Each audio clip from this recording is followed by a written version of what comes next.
여러분, 교회 다니면서 가장 많이 듣는 말 여러 가지가 있겠죠. 가장 많이 듣는 말은 교회라는 말일 겁니다. 은혜라는 말도 많이 듣고요. 또 마귀라는 말도 많이 듣습니다. 마귀. 그러니까 저희 교회는 뭐 그렇게 많이 말하지 않지만 한국 교회 다니다 보면 마귀, 귀신이라는 말도 교회에서 상당히 많이 듣죠. 나니아 연대기라고 하는 책을 저술한 유명한 기독교 저술가 중에 기독교 저술가인 C.S. 루이스가 이런 말을 했습니다. 마귀가 가장 조종하기 쉬운 존재는 마귀의 존재를 믿지 않는 사람들이다. 마귀는 안심하고 이들을 공격하고 속인다. C.S. 루이스라고 하는 요 나니아 연대기가 책으로 나왔다가 영화로 나오면서 굉장히 유명해졌죠. C.S. 루이스는 몰라도 나니아 연대기는 다 알 정도로 굉장히 유명한 책이고 영화입니다. 또한 강해 설교가로 유명한 로이드 존스 목사님도 이런 말을 했습니다. 오늘날 교회가 병들어 있는 가장 중요한 이유 중에 하나는 마귀가 잊혀지고 있기 때문이다. 우리는 우리의 대적자 사탄과 악령들의 존재와 활동에 대해서 무지하다. 여러분, 마귀가 지금 잊혀지고 있습니까? 마귀에 대해서 우리가 잘 알고 있습니까? 제가 마귀에 대해서 설교를 안 하기 때문에 잘 모를 수도 있어요. 설교를 해야 여러분들이 아는데, 자, 영적 전쟁의 현장에서 우리는 우리의 싸움의 대상인 마귀에 관해서 잘 알아야 합니다. 싸움의 대상이니까 그런 거죠.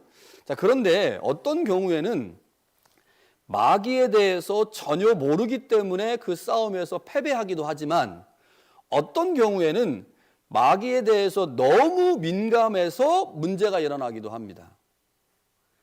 인간의 실수나 잘못을 마귀에게 돌리면서 인간이 져야 될 책임을 회피하는 경우가 있어요. 툭하면 마귀가 그랬다, 귀신이 그랬다, 아이고 귀신한테 속았다 이라고 하면서 분명히 자기가 책임이 있거든요. 자기가 잘못했는데 그 자신의 잘못을 마귀나 귀신에게 돌리면서 자신의 책임을 회피합니다.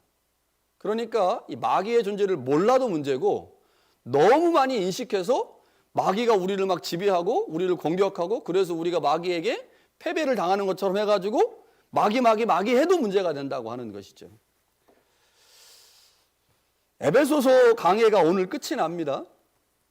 에베소서의 마지막 본문은 영적 전쟁에 관한 말씀입니다. 여러분, 에베소서는 한마디로 하나님이 주시는 풍성한 은혜, 그 은혜를 전하는 책이죠. 그러니까 하나님이 우리 가운데 주신 은혜가 우리 안에 온전하게 임하고 그 은혜 안에서 우리가 온전한 삶을 살기 위해서 바울은 마지막으로 그 은혜를 방해하는 존재가 있다, 그 은혜를 빼앗으려고 하는 존재가 있다라고 말하면서 마귀와의 싸움인 영적 전쟁을 말하고 있습니다. 그래서 오늘 이 본문의 말씀을 통해서 하나님이 우리 가운데 주신 그 은혜를 어떻게 지켜낼 수 있는지, 우리에게 주어진 이 영적 전쟁을 어떻게 승리로 이끌 수 있을지를 생각해 보려고 하는데요. 영적 전쟁에서 중요한 두 가지가 있습니다. 하나는 우리 편이 누구냐라고 하는 것을 잘 아는 거죠. 다르게 말하면 하나님께서 이 싸움에서 우리가 승리할 수 있도록 우리에게 주신 무기가 있어요. 하나님이 주신 무기가 뭐냐, 우리가 무기를 어떻게 사용해야 되느냐라고 하는 것이 하나가 있고요. 또 다른 하나는 싸움의 대상인 마귀에 관해서 아는 거죠. 마귀가 우리에게 어떻게 공격을 하는지, 그 싸움을 이기기 위해서 마귀의 관계를 어떻게 우리가 파악해야 되는지. 30분이라고 하는 이 짧은 시간 안에 이걸 다 설명해야 되기 때문에 다 자세하게 설명할 수는 없지만 오늘 간략하게 우리의 싸움의 대상인 마귀, 그리고 하나님께서 그 싸움을 이길 수 있도록 우리 가운데 주신 무기, 이 두 가지 측면에서 말씀을 좀 나눠보려고 합니다. 영적 전쟁에서의 승리를 위해 우리는 마귀의 일을 정확하게 알아야 합니다.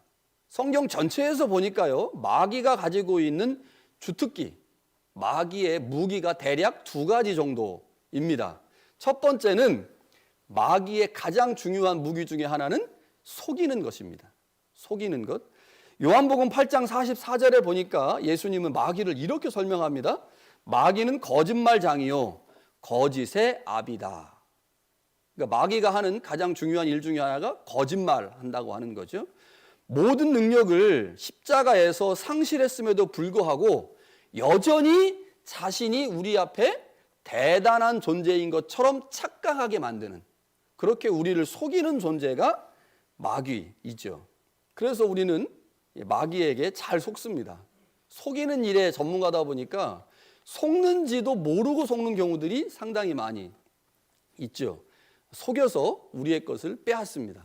속여서 우리가 받은 은혜를 뺏는 존재가 바로 마귀이죠. 마귀의 두 번째 주특기, 무기, 그것은 관계를 파괴시키는 것입니다. 자, 마귀라고 하는 말의 헬라어가 디아볼로스인데, 이 디아볼로스라는 말은 디아라는 말과 볼로스라는 말이 합성된 말인데, 뜻은 그 사이를 갈라놓는 자라는 말입니다. 그러니까 마귀라고 하는 이름의 뜻이 사이를 갈라놓는 자예요. 그러니까 마귀가 얼만큼 이 둘 사이에 들어와서 관계를 파괴시키는지 알 수가 있는 거죠. 마귀의 중요한 사역 중에 하나는 분열시키고 갈라놓는 것입니다. 마귀는 이 일을 위해 서로 갈라놓고 분열시키기 위해서 거짓말하게 하고 속이고 미워하게 하는 거죠. 서로를 증오하게 하고, 그렇게 증오를 통해서 서로의 관계를 단절시키는 존재가 마귀입니다. 마귀는 하나님과 인간 사이의 관계를 단절시키고 사람과 사람 사이의 관계도 단절시킵니다. 단순하게 단절시키는 게 아니라 그 사이를 파괴시키는 일까지 마귀가 하죠. 마귀가 둘 사이의 관계를 파괴시킬 때 그 두 대상, 상대방을 향해서 뭐라고 부르냐면 마귀라고 불러요. 참 신기합니다.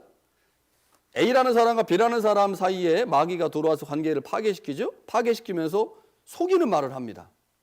A에게는 B에 대해서 속이는 말을 하고, B에 대해서는 A에 대해서 속이는 말을 하죠. 그러면 마귀가 그 사이에 들어와서 서로의 관계를 파괴시키면 A라는 사람은 B라는 사람을 향해서 마귀라고 부르고요, B라는 사람은 A라는 사람을 향해서 마귀라고 불러요. 마귀는 따로 있는데, 이상해요. 마귀는 분명히 따로 있는데, 그리고 그 관계를 파괴시키는 게 마귀인데 서로를 향해 마귀라고 부릅니다. 이 마귀가 하는 일입니다.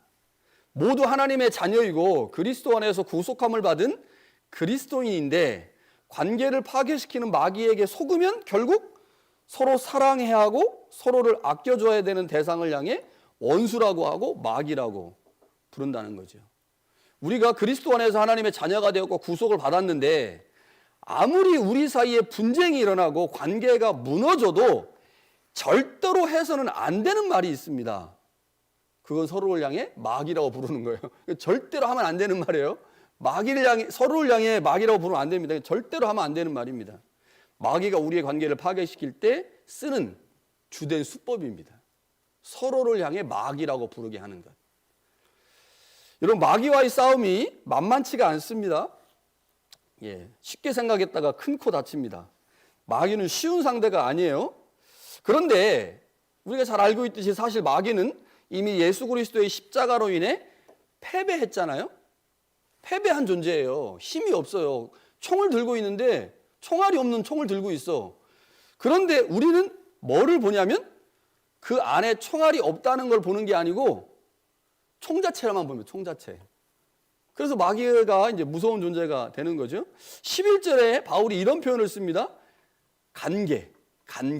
이 간계라는 말이 헬라어로 메소도이아인데, 이 메소도이아에서 나온 영어 단어가 있어요. 메소드입니다. 메소드.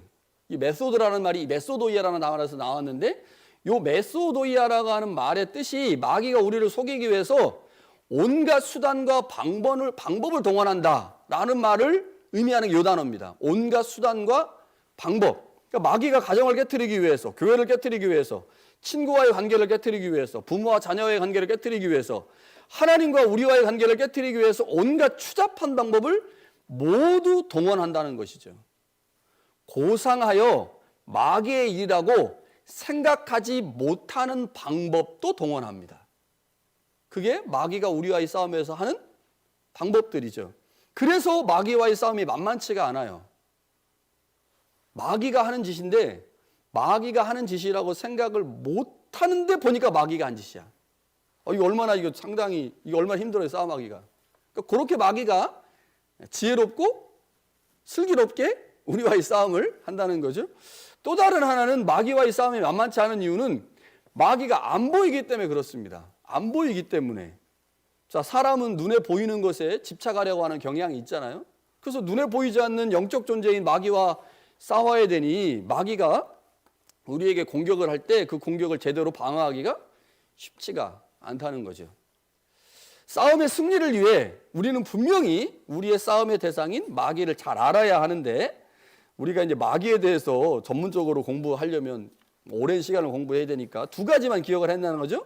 두 가지. 마귀가 하는 주 공격 방법. 첫 번째는 속이는 것. 두 번째는 갈라놓는 것. 여기 연결되어 있어요. 속여서 갈라지게 합니다. 두 번째, 마귀는 눈에 보이지 않는 대상이고 우리와의 싸움에서 온갖 추잡 방법을 다 동원하기 때문에 마귀와의 싸움이 만만치가 않다라고 하는 걸 기억하시고 영적 전쟁을 해야 합니다. 지피지기면 백전불태라는 말이 있죠. 적을 알고 나를 알면 100번 싸워도 위태롭지 않다. 이런 말이 있습니다. 영적 전쟁의 승리를 위해 마귀의 정체를 아는 것이 필요합니다. 그런데 아까 말씀드렸듯이 마귀의 정체를 이해하려고 마귀에 대해서 공부를 하다 보니까 그냥 온갖 마귀 하다가 마귀 하다가 진짜 그냥 입만 열면 마귀가 나올 수도 있어요. 그러니까 우리의 싸움의 대상인 마귀가 쓰는 무기가 뭔지, 그리고 그와의 싸움이 만만치 않다라고 하는 정도만 이해해도 이길 수 있습니다. 어떻게 하면요? 하나님이 우리에게 주신 무기를 제대로 갖추면. 그러니까 이 싸움에서 우리가 집중해야 되는 것은 마귀가 아니에요. 그렇다고 마귀를 무시할 수 없기 때문에 마귀가 쓰는 무기도 말씀드렸고, 마귀와의 싸움이 만만치 않다는 것도 말씀드렸지만, 이 싸움에서 우리가 집중해야 되는 건 마귀가 아닙니다. 뭘까요? 하나님이 우리 가운데 주시는 전신갑주에 집중하는 겁니다. 전신갑주만 잘 입고 있으면 안 져요. 자, 그런데 하나님께서 오늘 바울을 통해서 우리 가운데 전신갑주를 입으라라고 무려 2번이나 말씀하셨어요. 11절과 13절에 하나님의 전신갑주를 입으라. 이 전신갑주가 6가지입니다. 이걸 잘 이해하셔야 돼요. 이걸 하나하나 설명하려면 2시간 설교해야 됩니다. 그럼 여러분들 설교하다가 다 승질내고 욕하면서 나가겠죠. 그래서 절대 그렇게 못해요. 그래서 이 진리의 허리띠, 의의 오심경, 평안의 복음의 신, 믿음의 방패, 구원의 투구, 성령의 검에 대해서는 자세하게 설명하지 않겠습니다. 자, 그런데 여기서 바울이 전신갑주를 설명하면서 2가지로 이것을 설명하고 있어요. 하나는 방어용, 또 다른 하나는 공격형입니다. 공격용. 방어용과 공격형으로 나눌 수 있어요. 자, 6가지 중에 진리, 의, 평안의 복음, 믿음, 구원은 방어를 위한 무기고, 성령의 검 곧 하나님의 말씀은 공격을 위한 무기입니다. 그러니까 6개를 나눠보니까 5가지는 방어용이고 1가지는 공격용이라는 거죠. 자, 그런데 바울은 이 전신갑주, 우리가 싸움의 현장에서, 실제 싸움의 현장에서 입는 이 전투복? 하여튼 전신갑주를 이제 영적인 것과 연결해서 설명을 하는데, 방어용 무기가 더 많이 언급되고 있어요. 방어용 무기가 무려 5개입니다. 공격을 위한 무기는 하나고 방어를 위한 것은 5개예요. 자, 왜 이렇게 방어를 위한 무기가 더 많을까? 마귀와의 영적 싸움에서 우리는 방어만 잘해도 대부분 이기기 때문에 그렇습니다. 방어만 잘해도 이겨요. 여러분, 아주 견고한 요새에 있으면 저쪽에서 아무리 공격을 하고 난리를 쳐도 요새가 튼튼하면 안 집니다. 요새가 그냥 약하고 무력하기 때문에 이제 지는 거지. 자, 그래서 바울이 이 영적 전쟁에서 우리가 마귀에 대해서도 알아야 되지만 하나님이 우리 가운데 주신 무기인 방어를 위한 무기를 제대로 이해하고 있으면 그 싸움에서 이길 수 있다라고 말을 해요. 자, 그런데 10절을 한번 보실까요? 10절. 10절에 이렇게 되어 있어요. 끝으로 너희가 주 안에서와 그 힘의 능력으로 강건하여지고. 자, 전신갑주를 설명할 때 이게 전제가 되는 말씀입니다. 주 안에서와 그 힘의 능력으로 강건하여지고. 이게 지금 11절 이하에 설명하고 있는 전신갑주를 전제하고 있는 말씀이에요. 그러니까 자, 우리가 지금 바울이 설명하고 있는 이 방어용 5가지 무기를 보면서 이것은 적극적인 공격의 방법은 아니지만 우리가 이 방어용 무기를 잘 갖추고 있으면 전쟁에서 승리할 수 있는데, 이 방어용 무기로 소개되고 있는 이 5가지는 결국 우리가 그리스도 안에 거하는, 그리스도 안에 거하여서 그 주님으로부터 받는 힘, 능력들을 의미한다라고 볼 수가 있는 거죠. 자, 여기 설명하고 있는 진리, 의, 복음, 믿음, 구원, 이게 다 그리스도와 연결되어서 그리스도 안에서 우리가 그리스도로부터 공급받는 것들입니다. 그러니까 이 방어용 무기를 쉽게 말하면 내가 그리스도 안에 거하는 것 자체가 방어용 무기를 갖추고 있는 거예요. 자, 우리의 대부분의 이 마귀와의 싸움은 그리스도 안에서 주님으로부터 받는 은혜, 사랑, 주님으로부터 받는 믿음, 주님으로부터 받는 진리의 말씀이 우리 가운데 있을 때 우리는 계속해서 그 안에 거할 때 그 대부분의 싸움에서 승리할 수 있습니다. 자, 그렇다면 방어로서의 이 영적 전쟁이 주로 언제 일어나느냐? 일상생활에서 일어나는 싸움들이죠. 마귀는 우리의 삶의 자리에서 계속해서 우리에게 좌절감과 패배주의 같은 것들을 줍니다. 그래서 우리의 마음이 갈라지게 하죠. 우리 안에 있는 우리의 마음이 갈라지게 하고요. 그 갈라진 마음을 통해서 하나님과의 관계를 무너뜨리고 우리의 마음을 갈라지게 해서 다른 사람과의 관계를 소원하게 만드는 게 마귀가 하는 중요한 사역입니다. 우리가 우리의 삶의 현장에서 일어나는 마음의 불안, 마음의 갈림을 제대로 방어하지 않으면 결국 그 마음 때문에 우리가 속해 있는 모든 공동체 안에서의 관계가 단절되고 신앙의 문제가 생기는 거죠. 이게 마귀가 하는 일이에요. 마귀가 우리를 공격할 때 우리를 갈라지게 하는데, 단순하게 내가 윤 목사님하고 그 사이에서 나를 갈라지게 하는 게 아니고 먼저 하는 게 뭐냐? 우리의 마음 안에 패배감과 좌절감을 줘서 우리 안에 있는 내 마음이 갈라지게 만드는 거예요. 그러면 그 갈라진 마음 때문에 다른 사람의 관계를 잘 할 수가 없는 거예요. 여러분, 마음이 복잡하고 마음이 갈라져 있는데 하나님께 기도가 잘 됩니까? 안 돼요. 마음이 복잡하고 마음이 갈라져 있는데 다른 사람의 관계가 제대로 될까요? 안 됩니다.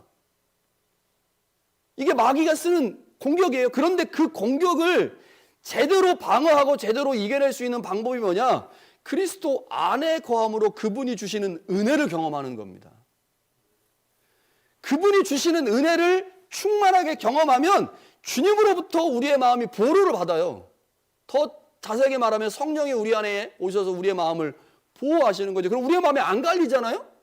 우리의 마음이 하나가 돼 있어요. 우리의 마음이 든든해요. 그러면 마귀가 아무리 우리 안에 좌절감과 패배주의를 갖다 줘도 우리의 마음이 갈리지 않으니 하나님과의 관계가 안 갈리는 겁니다. 다른 성도와의 관계가 안 갈리는 거예요. 그래서 우리의 마음을 지키는 게 무엇보다 중요한데, 우리의 마음을 지키는 방법이 뭐냐? 그리스도 안에 거함으로 그분이 주시는 은혜를 충만하게 경험하는 겁니다. 5개의 방어용 무기로 소개되고 있는 것들이 그리스도 안에서 우리가 공급받는 은혜를 다른 방식으로 표현한 거죠. 이게 무엇보다 중요합니다. 그래서 그리스도 안에 거하기만 하면, 그분 안에서 은혜를 충만히 누리기만 하면 마귀가 가져다 주는 싸움, 마귀의 주특기인 속이고 갈라지게 하는 것들을 대부분 방어할 수 있어요. 그래서 그 싸움에서 그냥 승리하는 겁니다. 우리의 요새가 견고하기 때문에, 강력하기 때문에 마귀가 아무리 활을 쏘고 아무리 대포를 쏘도 무너지지 않는 거죠. 이게 방어용 무기입니다. 그런데 방어용 무기만으로 마귀의 모든 공격을 다 이겨낼 수 없죠. 그래서 우리가 때로는 먼저 공격해야 될 때가 있어요. 그리고 마귀가 하고 있는 그 공격 패턴을 잘 파악해서 마귀에게 먼저 선제 타격을 해야 될 선제 타격. 누가 얘기해가지고 아주 그냥 한국에서 난리가 났었죠. 선제 타격을 해야 될 필요가 있습니다. 자, 공격이라고 하는 것, 그러니까 수비가 있고요, 공격이 있는데, 공격이라고 하는 것은 마귀의 일을 알고 그 일을 무력화시키는 건데, 바울이 6개의 무기 중에 공격을 위한 무기로 언급한 것이 딱 하나인데 그게 바로 하나님의 말씀입니다. 이게 공격무기예요. 공격무기. 마태복음 8장 16절에 보니까요, 예수님에 대해서 이런 말씀을 하세요.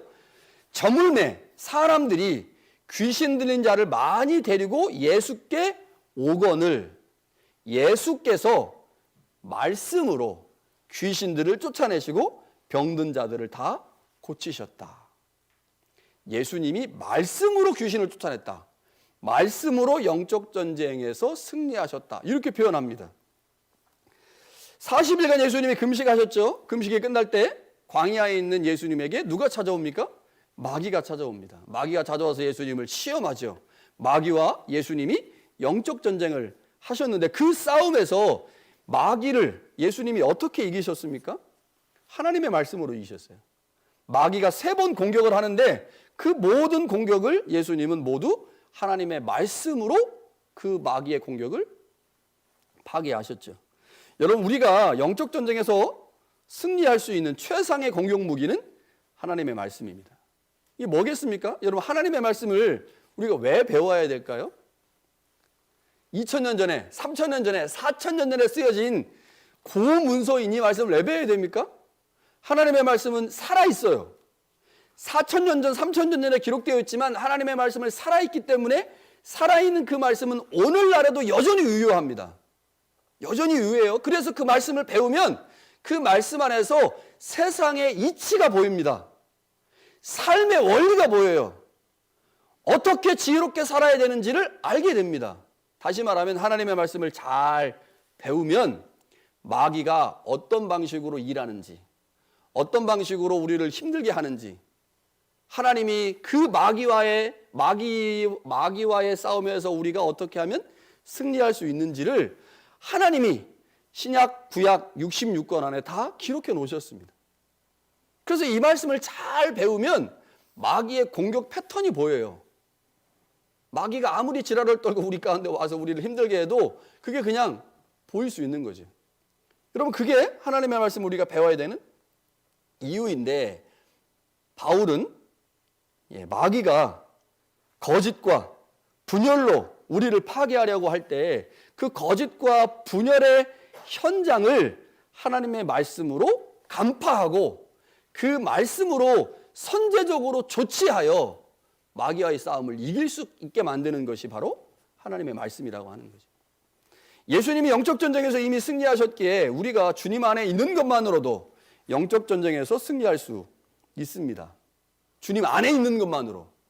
그 중요해요. 주님 안에 있는 것만으로. 그러나 때로 우리는 하나님의 말씀을 잘 배워서 마귀의 관계를 파악하고 마귀의 말씀의 능력으로 마귀와 귀신을 끄집을 수 있어야 되는 거죠.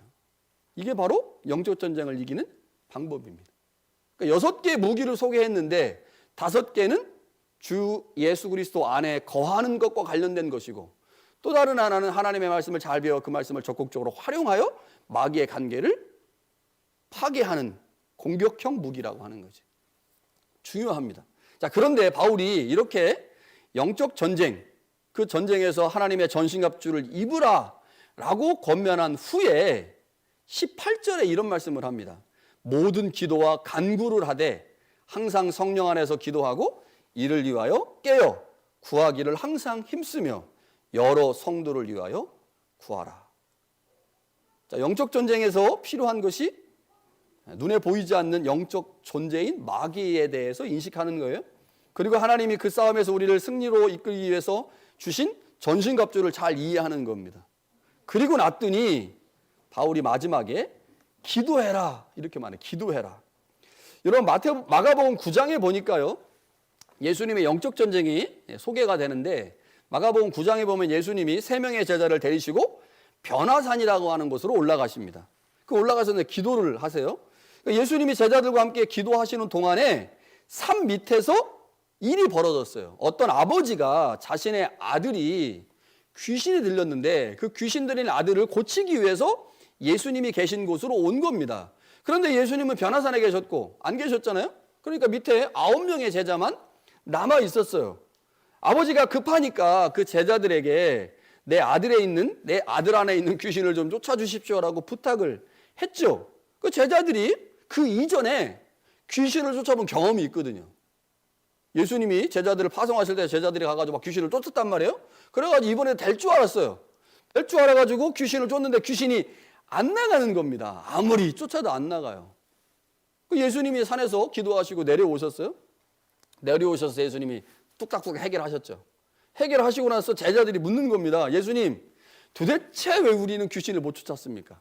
지난번에는 분명히 우리가 쫓았는데 왜 못 쫓았을까요? 그랬더니 예수님이 하신 말씀이 기도 외에는 다른 곳으로는 이런 종류가 나갈 수 없느니라. 내가 왜 변해산에 가서 기도한 줄 아니? 기도 안 하면 귀신 못 쫓으니까. 이렇게 말씀을 하신 거죠. 여러분, 우리가 아무리 좋은 무기를 가지고 있어도 싸움에 나가려면 용기가 있어야 됩니다. 무기가 엄청 좋아요. 엄청 좋아. 그 무기 가져가면 분명히 승리해. 그런데 싸움이라고 하는 것 자체에 대한 두려움 때문에 못 나가면 싸움 이길 수 있겠습니까? 자동차가 아무리 좋아도 BMW에 뭐 벤츠라고 해도 연료가 없으면 아무 소용 없죠. 여러분, 영적 전쟁에 대해서 우리가 이해해야 합니다. 방어와 공격을 위한 무기를 가지고 있어야 돼요. 그런데 방어를 위한 방어를 위한 무기와 공격을 위한 무기를 가지고 있어도 싸움에 나갈 수 있는 용기가 없으면 그 싸움에서 승리할 수가 없는 거죠. 여러분, 영적 전쟁에서 무기를 자유롭게 사용할 수 있는 힘과 싸움에 나갈 수 있는 용기가 뭐냐? 그게 기도라는 겁니다. 그래서 바울이 18절에 기도 얘기하는 거예요. 기도하지 않으면 우리가 가지고 있는 무기가 무거워서 무기를 마음대로 못 다룬다는 겁니다. 기도하지 않으면 하나님이 아무리 우리 가운데 좋은 무기를 주셨어도 그 무기를 들고 나갈 수 있는 용기가 안 생겨서 승리할 수 없다는 거죠. 기도하지 않으면 영적 전쟁에 나갈 수 있는 용기가 생기지 않으니 바울이 당신들의 영적 전쟁을 위해서 당신들을 위해서 기도하고 옆에 있는 성도들을 위해서 기도하고 그리고 영적 전쟁의 최전선에서 싸우고 있는 나를 위해서도 기도해 달라라고 바울이 부탁을 합니다. 여러분, 영적 전쟁에서 승리하기 위해서 반드시 필요한 게 있어요. 우리의 싸움의 대상인 마귀를 잘 이해하는 겁니다. 마귀는 거짓과 분열로 우리를 공격하죠. 그들의 계략을 잘 이해하고 싸움에 임해야 합니다. 그 싸움이 만만치 않다는 것들을 기억해서 경계해야 돼요. 또 다른 하나는 영적 전쟁을 위해 하나님으로부터 받은 무기가 있다는 사실을 기억해야 됩니다. 먼저 방어를 위한 무기는 그리스도 안에 거하는 거예요. 그분의 사랑과 은혜 안에 거하는 겁니다. 그것은 마치 포도나무 가지가 포도나무에 잘 붙어 있는 것과 같은 거예요. 이게 영적 전쟁을 이길 수 있는 비법입니다. 그러나 때로 방어용 무기만으로 온전한 승리를 감당하지 못하기 때문에 하나님의 말씀을 잘 배워서 마귀의 관계를 파악하는 것이 필요하다는 거죠. 여러분, 싸움의 대상인 마귀의 관계를 파악하고 방어와 공격을 잘 하려면 싸움에 나갈 수 있는 용기가 필요하다. 그것은 성령 안에서 기도를 통해서 가능하죠. 여러분, 우리의 삶 자체가 영적 전쟁입니다. 영적 전쟁에서의 승리를 위해서 우리는 최고의 전략을 가지고 있어야 되는데 그 전략은 간단합니다. 싸움의 대상을 잘 이해하는 것이고 또 하나님이 그 싸움을 위해서 우리 가운데 주신 무기를 잘 이해하는 것이고 그 무기를 잘 사용할 수 있는 용기가 기도를 통해 충족되는 거죠. 그러면 싸움에서 이길 수 있습니다. 여러분, 우리 가운데 주어진 이 영적 전쟁에서 모두 승리할 수 있기를 간절히 축원합니다.